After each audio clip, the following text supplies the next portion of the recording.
अस्सलाम वालेकुम ख़वातीन और हज़रात, मैं हूं आपका मेज़बान सुमैर और आज के नए प्रोग्राम में हम आपको खुशामदीद कहते हैं। दोस्तों, आज भी हमारे पास बहुत ज़बरदस्त किस्म की खबरें हैं, बहुत ज़बरदस्त किस्म की अपडेट्स हैं, लेकिन सबसे पहले हम बात करेंगे पंगा क्वीन के साथ।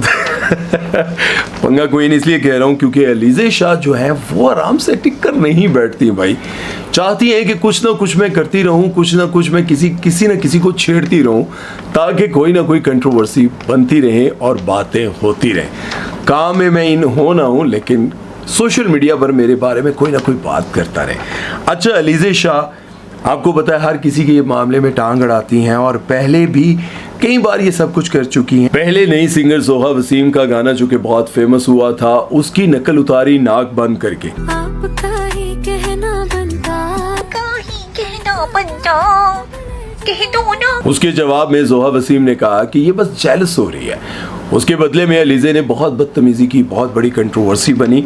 अब दाना नीर मुबीन का इन्होंने बहुत मजाक उड़ाया जब वो गाना गा रही थी, उन्हीं का गाना गा रही थी और उसी तरह से गाना गाते हुए नाक पर हाथ रखे मैं मोहब्बत, मतलब इस तरह की हरकतें कर रही थी। और मुझे लगता है कि पता नहीं इनको क्या प्रॉब्लम है, जानबूझकर ये सब कुछ करती हैं। मौसम जरा सा रूठा हुआ है, मौसम जरा सा बिगड़ा हुआ है, इसी की वजह से मैं नाक में गाती हूँ क्योंकि मेरी नाक खराब होती है, जो बस खट्टे। अच्छा, ये आपको पता है कि जब लोगों ने इनको ट्रोल करना शुरू किया कि दाना नीर मुबीन का आप क्यों मजाक उड़ा रही हैं, क्यों इतना बुरा भला कह रही हैं, तो फिर उन्होंने कहा कि भाई मैंने कहाँ उसका नाम लिया है, मैंने तो उसका नाम तक नहीं लिया, यानी कि दाना नीर मुबीन का नाम तक नहीं लिया।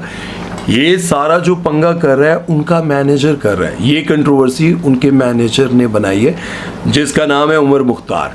उमर मुख्तार के बारे में मैं आपको बताता चलूँ कि ये वो शख्स है जिनके ऊपर ये पिछले दिनों इल्ज़ाम लगा था, एक बहुत बड़ी कंट्रोवर्सी बनी थी कि ये बहुत सारी सेलिब्रिटीज़ जो लड़कियां हैं उनको गंदे मैसेजेस करते हैं, उनके साथ डेट पर जाना चाहते हैं, उन पर मतलब इस तरह की एक कंट्रोवर्सी बनी थी। खैर काफ़ी टाइम वो कंट्रोवर्सी चलती रही, फिर उसके बाद वो ख़त्म होगी। ज़ाहिर है बातें आती हैं फिर चली जाती हैं, ख़बरें ख़त्म हो जाती हैं, लेकिन जो मोहर लग जाती है वो बाकी रह जाती है, निशान, ज़ख्मों के निशान बाकी रह जाते हैं। तो उमर मुख्तार पर ये हैरेसमेंट का इल्ज़ाम था।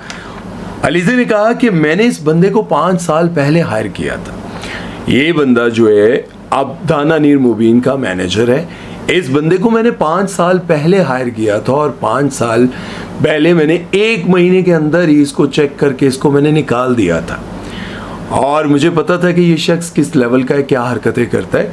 अब इस बंदे ने जानबूझकर ये कंट्रोवर्सी बनाई है ताकि मेरे से बदला ले सके या फिर मुझे बुरा भला कह सके, लेकिन मुझे समझ नहीं आ रही। चले मान लिया कि आपने दाना नीर मुबीन का नाम नहीं लिया, लेकिन आप नकल तो उन्हीं की उतारी हैं क्योंकि उन्होंने ही गाया। फिर पहले आपने जब गाया था तब आपने उस सिंगर का मतलब मजाक उड़ाया था, अब आपने दाना नीर मुबीन का मजाक उड़ाया, इसमें कोई शक नहीं है। और जब फिर आप पर उंगली उठती है तो आपको बहुत गुस्सा आता है, आपको बहुत बुरा लगता है, लेकिन मसला ये है कि आप जानबूझकर पंगा क्यों करती हैं।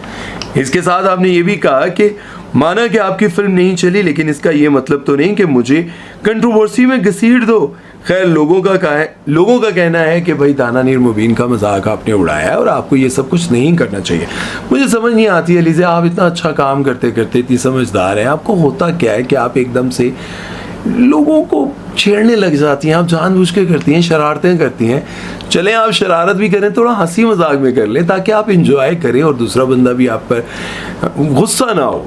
लेकिन मसला ये है कि जब आप इस तरह की हरकतें करती हैं और फिर आप कंट्रोवर्सी में फंसती हैं, जब आपको ढेरों ऐसे कमेंट्स आते हैं जिसमें आपको बुरा भला कहा जाता है, फिर आप डिप्रेशन में चली जाती हैं। गली में कोई लड़के होते हैं ना, मतलब अच्छे बैठे होते हैं सुलझे हुए, एक लड़का ऐसा होता है जो गुजरते गुजरते किसी ना किसी लड़के को थप्पड़ मार देता है, कभी सिगरेट लगा देता है, कभी उसके ऊपर कोई शिकायत लगा देता है, कभी किसी के घर का कोई नुकसान करके इल्ज़ाम किसी और पे लगा देता। आप वो हरकतें कर रही हैं कि मतलब पंगे सारे करने हैं और उसके बाद कहना है कि भाई मुझे ना छेड़ो, मैं आपको साफ कह रही हूँ। तो मेरा ख्याल है कि आप खुद ये शरारतें करती हैं और फिर आप तंग भी होती हैं। मेरा ख्याल है कि ऐसा नहीं करना चाहिए। आप सबकी क्या राय है इसमें, आप लोगों ने कमेंट सेक्शन में अपनी राय ज़रूर देनी है। चलते हैं नेक्स्ट खबर की तरफ। वो बात कहते हैं जी हानिया आमिर के बारे में, जिनको कुछ लोगों ने बहुत सपोर्ट किया, लेकिन कुछ लोगों ने कहा कि आपको अल्लाह से डरना चाहिए। अगर अल्लाह ने आपको नाम, शोहरत, पैसा सब कुछ दे दिया है तो आपको थोड़ा बहुत ना डर होना चाहिए, क्योंकि आप आहिस्ता आहिस्ता सारी ही लिमिट्स क्रॉस करती जा रही हैं। अपने लैपटॉप पर एक स्क्रीनशॉट लगाया जिसमें वो ये दिखा रही थी कि उनका नाम दुनिया के, एशिया के उन 30 लोगों में आया है जिनकी उम्र 30 से कम है और वो कामयाब तरीन है। आप जब वो ये लगा रही थी तो ऑब्वियसली लोग खुश भी थे, लेकिन कुछ लोगों को बुरा ये लग रहा था कि उन्होंने लिबास कैसा पहना हुआ है। आपको पता है कि लिबास अभी तक हमारे मुल्क में ये सब कुछ जो लोग देखते हैं, जो पसंद करते हैं, उनको जो फॉलो करते हैं, वो तनकीद करते हैं कि भाई ये सब कुछ ना करें, क्योंकि उनकी टांगें नंगी थी, फिर कपड़े भी ऐसे थे और बहुत सारी जगहों पर वो ये सब कुछ कर जाती हैं। अच्छा, एक लम्हे के लिए सोचें, आज से चंद साल पहले जब आपको फिल्म मिली थी जनान, आई थिंक सो, उस फिल्म की हीरोइन थी एक हमारी बड़ी अच्छी एक्ट्रेस थी, हीरोइन थी। आज उनका नाम नहीं है। नाम से मुराद वो हीरोइन थी, आपको छोटा सा सीन मिला था और उसके बाद फिर वो कहाँ से कहाँ पहुँच गई, मतलब उनका कैरियर ख़त्म हुआ, लेकिन आप कहाँ से कहाँ पहुँच गई। एक वक्त वो था जब आपको आपके मामू, आपके घर वाले आपको राशन जो भी सपोर्ट करते थे आपको देते दिलाते थे। गुर्बत भी थी, परेशानियां भी थी, फिर आपको अल्लाह ने एक शोहरत दी, पैसा दिया, सब कुछ दे दिया, एक नाम बन गया। लेकिन आज आप वो सारे काम कर रही हैं जिससे अल्लाह नाराज़ होता है। ठीक है, कुछ लोग ऐसे हैं ना जो शोबिज़ इंडस्ट्री में आए और उन्होंने कहा कि मैं काम करूँगी, नाम बनाऊँगी, लेकिन ये हरकत नहीं करूँगी, मैं ऐसे कपड़े नहीं पहनूँगी, मैं अपने सेट पर कभी अकेले नहीं आऊँगी, मेरी माँ साथ होगी, मेरा भाई साथ होगा। उनको भी काम मिला, रिस्क उनको भी मिला।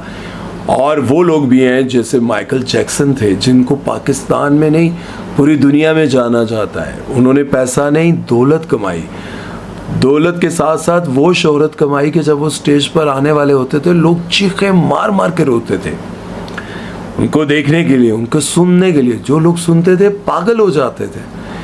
वो शोहरत, वो पैसा, सब कुछ धरा का धरा रह गया और वो चले गए। हालांकि उनके साथ 150 डॉक्टर्स की टीम होती थी जो वो कहते थे कि मैं 200 साल से ज़्यादा जीऊँगा, अपनी केयर करते थे, सब कुछ करते थे। लेकिन अल्लाह ने बताया कि मैं चाहता हूँ जो वो होता है। आप एक लम्हे के लिए तो सोचें कि अल्लाह ने आपको इतना कुछ दे दिया, लेकिन उसके बावजूद आप किस रास्ते पर चल पड़ी हैं। अल्लाह आपको और कामयाबियाँ दे और बहुत कुछ दे, लेकिन मैं ये समझता हूँ कि आपको थोड़ा बहुत ये सोचना चाहिए। मैंने जो कुछ कहा वो तनकीद की नज़र नहीं होना चाहिए, वो इस तरह से आप लें कि किसी बड़े ने आपको कुछ समझाया।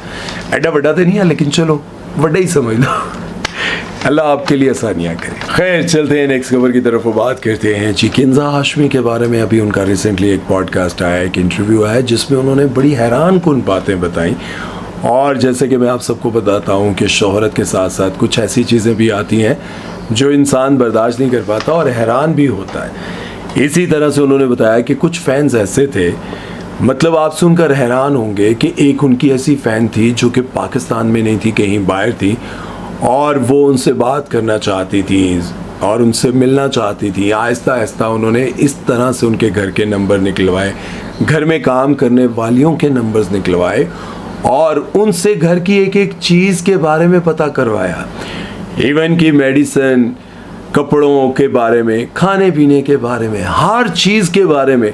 आप हैरान हो जाएंगे कि वो जब किंजा हाशमी को ये बात पता चली और उन्होंने उनके टेक्स्ट और मैसेजेस, वॉइस मैसेजेस जाकर देखे तो वो हैरान हो गई, परेशान हो गई कि ये क्या है भाई, आप किस पर एतबार करें। आपके घर के जो स्टाफ है, आपके घर के जो मुलाजिम है, वही किसी और को इन्फॉर्मेशन देने लग जाए। और वो कहती हैं कि कुछ ऐसी इन्फॉर्मेशंस भी हैं जो मैं नहीं बता सकती। इतनी मैं डर गई कि मुझे अपने घर के बाहर, मतलब वो एक फ्लैट में रहती है, वहाँ पर फ्लैट की अपनी भी बहुत सिक्योरिटी है, कोई बंदा ऊपर नहीं आ सकता। ज़ाहिर है वो एक नॉर्मल से फ्लैट में नहीं रहती होंगी जितना उनके पास पैसा और जो लेकिन वो कहती है कि वहाँ पर मुझे बाहर एक गार्ड बिठाना पड़ गया। 2-4 महीने तक मैं कोई स्टाफ नहीं रख पाई, मैं इतना डर गई।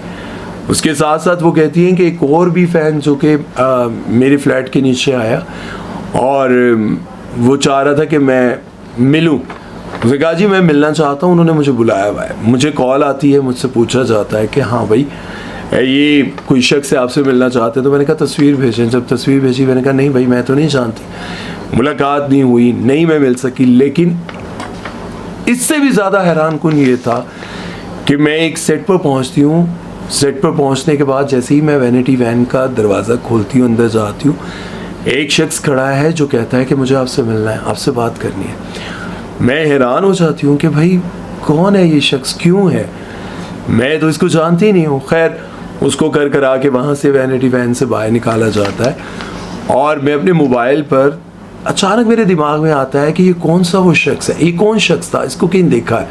तो जब मैं वो तस्वीर देखती हूँ जो मेरे फ्लैट के नीचे आया था, वो मैंने अपने मेकअप आर्टिस्ट को भी दिखाया, ये वही शख्स है, यही आया था। उसने देखा हाँ यही तो था। देखकर हैरान हो गई और कहने लगी कि यार ये क्या है। और जब तक हम वहाँ पर शूट करते रहे, उनको सब समझाते रहे, उन्होंने कहा भाई मुझे मार दो, मेरे साथ जो मर्जी कर दो, मैं मिलकर जाऊँगा, मैं अपनी बात करके जाऊँगा। मैं ये समझता हूँ कि ये होता है कि आपको कोई इंसान अच्छा लगता है, किसी इंसान से आपको मोहब्बत हो जाती है, किसी के आप बहुत ज़्यादा बड़े फ़ैन बन जाते हैं, लेकिन आपको अपनी इज़्ज़त का ख्याल नहीं होता। माना कि गिंजा हाशमी, मायरा खान, सबा कमर, महविशात और सज्जल, दाना नीर मुबीन जितनी भी हैं बहुत खूबसूरत होंगी, बहुत नाम होगा, लेकिन आपकी अपनी भी तो कोई रिस्पेक्ट है भाई। आपके अंदर अपना भी तो कोई एक सेल्फ रिस्पेक्ट का एक इंसान जिंदा है, आप उसको क्यों मार देते हो, उसको क्यों मुर्दा बना देते हो। इतना तो पता होना चाहिए कि यार ये जो मेरे अंदर शख्स है इसकी भी कोई रिस्पेक्ट है। मतलब आप किसी की मोहब्बत में, किसी की चाहत में इतने पागल हो जाते हो कि आप उसके पीछे पीछे पीछे पीछे पहुंचते हो और वो आपसे मिलना तक गवारा नहीं करता। फिर इसका मतलब है कि आप खुद अपनी इंसल्ट करवाते हैं, अपने आप को जलील करवाते हैं, रुस्वा करवाते हैं। सेलिब्रिटीज एक तरफ, उनके लिए तो प्रॉब्लम्स ही प्रॉब्लम्स है ना, आप सिर्फ अकेले नहीं होंगे। और लड़कों के लिए भी है कि आप सिर्फ अकेली नहीं होंगी कि आप सिर्फ उसको चाहती हैं, उस लड़के को, उस बंदे को। मैं आपको बताऊं कि शबीर जान तक के लोग फ़ैन हैं अभी तक।